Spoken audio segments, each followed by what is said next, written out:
Hello, and now we're going to talk about investor relations and the definition of investor relations. What is investor relations? And the first thing I want to say is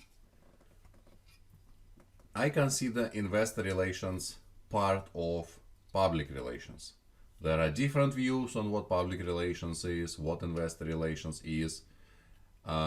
And not everybody would agree that investor relations and public relations are related, but my approach to investor relations and public relations, based again on my experience and on my research, is they're definitely related.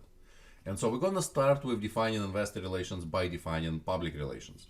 And this is especially relevant because we are studying public relations. We are part of the public relations major. And so it makes sense to start defining investor relations from public relations.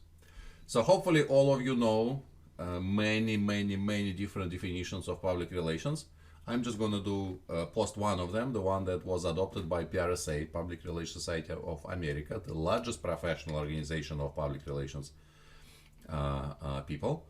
And they are saying that public relations is a strategic communication process that builds mutually beneficial relationships between organization and their publics.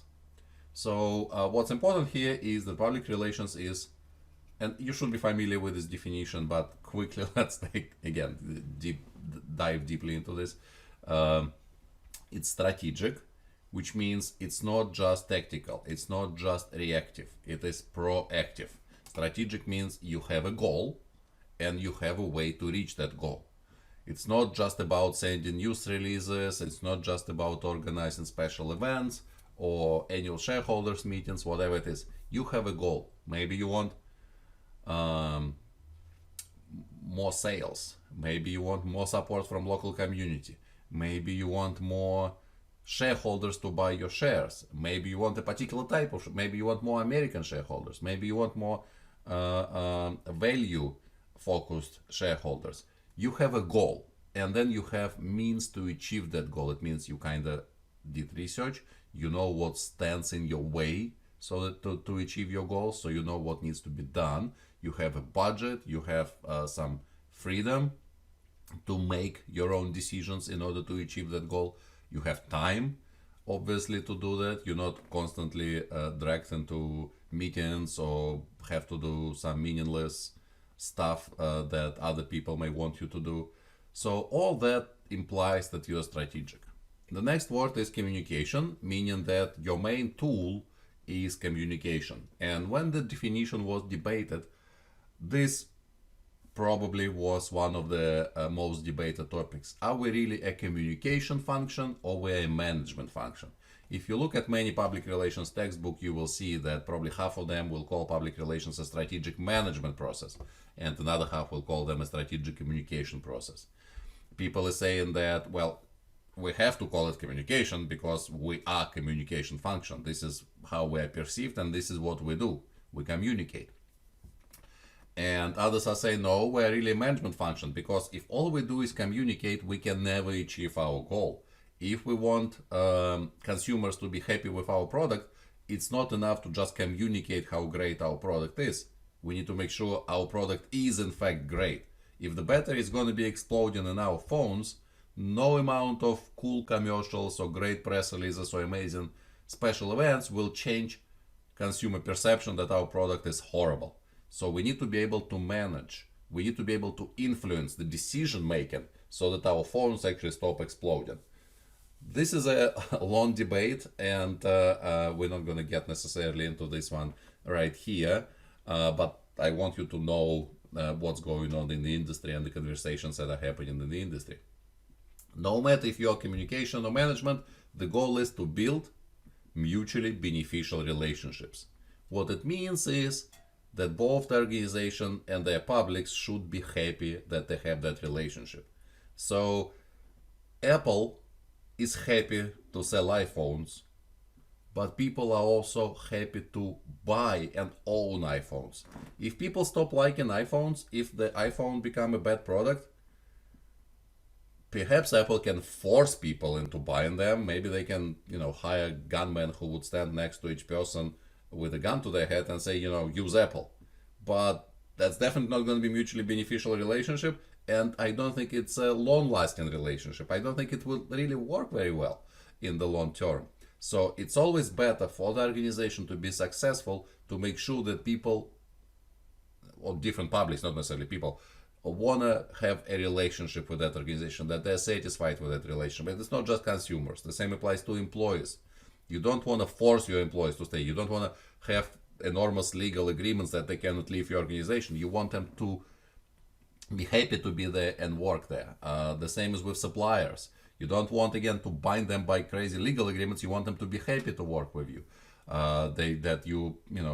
Fair to them, you pay fair price, you're on time, and all that good things. So mutually beneficial relationship is always the best kind of relationship. It's the most dependable, it's the most long term between organization and their publics. And so the publics is the key for us, because organizations can have a lot of different publics. And when you think about it, each of these publics can shape public relations slightly different, and in some cases each of these publics can warrant having its own sub-function, its own division, its own department of public relations.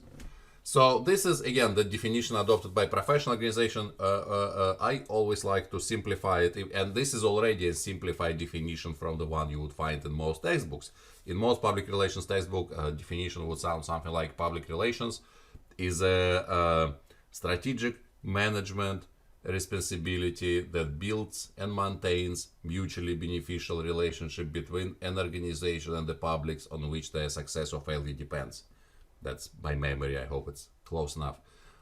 So that's already a little bit simplified, but I like to simplify it even more. And when I'm asked to define public relations, I usually say that it's managing relationships between organization and publics.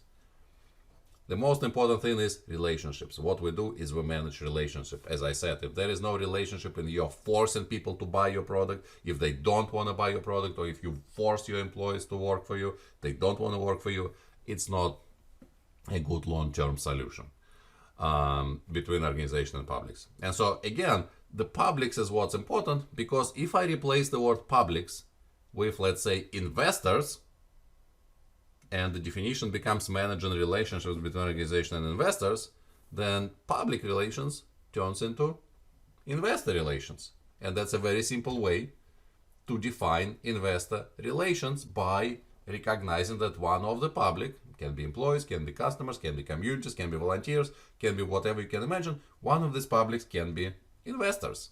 And so a simple definition of investor relations can be managing relationships between organization and investors. So this is the way I see investor relations and public relations. Public relations is a big overarching term that incorporates all the different publics that organization may have. So I consider marketing part of public relations. It's a type that manages relationship with consumers. I consider HR part of public relations. It's part of PR that manages relationships with employees. I consider the fundraising for a non-profit organization part of public relations, because this is a function that manages relationship with donors, and so on and so forth. And so in this case, investor relations is a subset that manages relationship with investors. And the same we can do with the PRSA definition. If we take the definition that was adopted by PRSA in 2012, then if we replace the word publics with investors, then we end up with a definition of investor relations. And that part was not officially adopted by PRSA. That's incorrect here at the bottom of the screen. This is me modifying the adopted definition of public relations to represent investor relations. Of course, investor relations, as many other professions, has their own professional organization. It's called NIRI, National Investor Relations Institute. And they have their own definition of investor relations that was adopted in March 2003. They're saying that investor relations is a strategic management responsibility. Here, see, we have management, not communication, that integrates finance, communication, now we have communication, finance, communication, marketing, and securities law compliance to enable the most effective two-way communication between a company, the financial community, and other constituencies, which ultimately contributes to a company's securities achieving fair valuation. So more sophisticated, more expanded definition of investor relations. Once again, we see the word strategic, meaning it's not just a reactive function, it's a function that actually has a goal and works on achieving that goal. Maybe every year they set a goal, they have a budget, they discuss with the management what they want to achieve this particular year, maybe over 5 years, over 10 years, and they work towards it. Here it's a management responsibility. It's important that here there is a recognition that it's not enough to just communicate. You need to be able to be part of the management team. It's not enough to just tell shareholders we're a great company. You need to be a great company. And if the shareholders tell you that they're very much concerned about something, you should be able to go into the executive management committee meeting and say, you know what, there is a very strong concern from shareholders about that. What do you think? Why are we doing it? Is it really a good idea? Let's discuss it. I need to understand what's going on here. So management responsibility, and that integrates finance. You should be able to understand the numbers. You should be able to understand the accounting statement. We're going to talk about it in this class. Communication. You should be able to communicate well. Marketing. You need to market your securities to different types of investors and different types of analysts. And securities law compliance. Investor relations is a very regulated function. There are a lot of laws about what you can say, what you cannot say, when you can say it, when you cannot say it. And so you need to be able to know all of that and to follow these laws. So it's basically you need to have degrees in 4 areas. You need to have a degree in finance and communication and marketing and law, which is pretty challenging, I think you would agree. To enable the most effective two-way communication. So again, the goal, they say you need to be expert in finance, communication, marketing, and law, but the whole goal is to build two-way communication. So the definition itself seems to highlight that communication is the most important here. And it's not just any communication, it's two-way. So it's you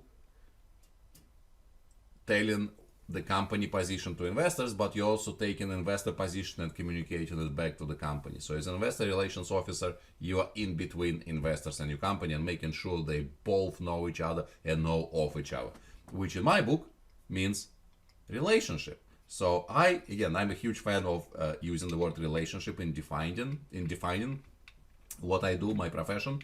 So I would personally change that to enable the most effective relationship between a company. But again, the NERI didn't, well, they never even asked me. And if I say, they probably wouldn't listen. So for now, it's two-way communication between a company, the financial community, and other constituencies, which is important because it's not just financial community, which is investors and shareholders and financial analysts, but also stock exchanges. They have a lot of regulations and have a lot of influence on what's going on with your stock. Governments are very important, rating agencies. So there are a lot of other parties that are important for investor relations. It's not just investors, but obviously investors are the most important. That's why they're the main part of the name, which ultimately contributes to a company's securities achieving fair valuation. And that's also very important part of the definition, fair value. Before 2003, if you can find in internet archives the old definition of investor relations, instead of fair value, the definition said high value. The higher, the better. The more money you can get for the stock, the better. And they discovered later that it's not necessarily a good thing because companies started manipulating, investor relations people started manipulating stock and financials in order to push the stock price way higher than was the fair value of that stock. And Enron was probably the most famous example, but there were many more. And NERI, in response, changed the definition from high valuation to fair valuation, meaning the share price must be valued fairly. If bad stuff happens, you need to communicate that information, even though it means that the stock will go down, because it will be a fair reflection of its value. If a good thing happens, you should communicate it as well, so that the valuation increases. basically all information, good and bad, must be reflected in the share price of the company. And so this is official definition by the NIRI Board of Directors, National Investor Relations Institute, adopted in March 2003, and there hasn't been an update since.